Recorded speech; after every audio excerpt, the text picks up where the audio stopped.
kumain today? Kung ako naman ang tatanungin nyo, well, eto, ako po ay namasyal na naman. Diba? Talaga pong sobrang nakaka-relax mamasyal, lalo sa gabi, napakalamig ng simoy ng hangin. Napakabilis talaga ng araw. Pasko na agad, diba? Ilang araw na lang. Tuluyan ng mamaalam ang taong 2024. Handa ka na ba para sa taong darating? Kawikaan 16 verse 3, ipagkatiwala mo kay Yahweh ang iyong mga gagawin at magtatagumpay ka sa lahat ng iyong layunin. Kakantahan ko kayo. Hindi pa ako singer ha, gusto ko lang kumanta.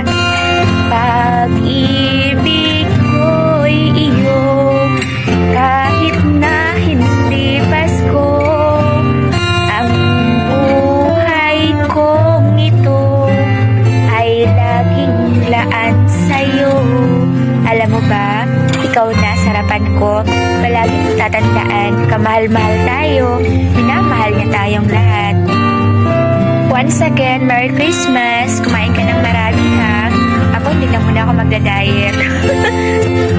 Sino pong nakarelate sa akin siya? Diba? Ang sarap kayang kumain, lalo ngayon Pasko, tapos magbabagong taon pa. Mas maraming pagkain, diba? Keep safe everyone.